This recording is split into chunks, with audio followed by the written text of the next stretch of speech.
ಹೀಗೊಂದು big breaking news ಬರ್ತಾ ಇದೆ, ಬನ್ನಿ ನೋಡೋಣ.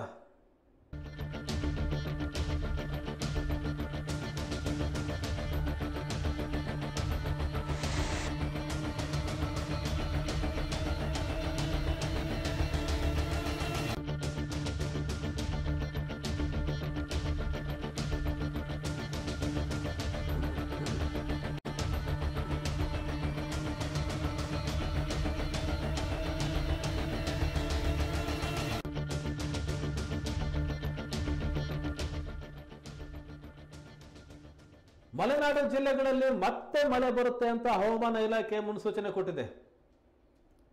ಶಿವಮೊಗ್ಗ, ಚಿಕ್ಕಮಗಳೂರು ಜಿಲ್ಲೆಯಲ್ಲಿ ಮೋಡ ಕವಿದ ವಾತಾವರಣ ಸೃಷ್ಟಿಯಾಗಿದೆ.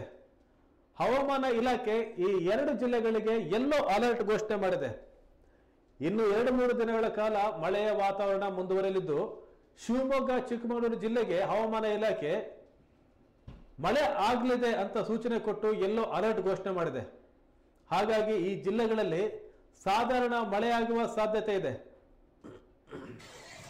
ಈ ಬಾರಿ ಉತ್ತಮ ಮುಂಗಾರು ಇದೆ. ಎಲ್ಲ ಜಲಾಶಯಗಳು ಭರ್ತಿಯಾಗಿದ್ದಾವೆ, ಕೆರೆ ಕಟ್ಟೆಗಳು ಸಹ ಭರ್ತಿಯಾಗಿದ್ದಾವೆ. ಆದರೆ ಮುಂಗಾರು ಇನ್ನು ಮುಗಿದಿಲ್ಲ ಅಂತೇಳಿ ಪ್ರಕೃತಿ ಹೇಳ್ತಾ ಇದೆ. ಮಲೆನಾಡಿನ ಜಿಲ್ಲೆಗಳು, ಶಿವಮೊಗ್ಗ ಮತ್ತೆ ಚಿಕ್ಕಮಗಳೂರು ಜಿಲ್ಲೆಗಳು, ಈ ಮಲೆನಾಡಿನ ಜಿಲ್ಲೆಗಳಲ್ಲಿ ಮತ್ತೆ ಮಳೆ ಬರುತ್ತೆ. 2-3 ದಿನಗಳ ಕಾಲ ಸಾಧಾರಣ ಮಳೆ ಆಗುತ್ತೆ ಅಂತ ಹೇಳಿ ಹವಾಮಾನ ಇಲಾಖೆ ಯೆಲ್ಲೋ ಅಲರ್ಟ್ ಘೋಷಣೆ ಮಾಡಿದೆ. ಬೆಳಗಿನಿಂದಲೇ ಬಿಸಿಯ ವಾತಾವರಣವಿತ್ತು, ಆದರೆ ಮಧ್ಯಾಹ್ನದ ನಂತರ ವಾತಾವರಣದಲ್ಲಿ ತಂಪು ಜಾಸ್ತಿ ಆಗ್ತಾ ಬಂತು, ಮೋಡ ಕವಿದ ವಾತಾವರಣ ಆಯಿತು.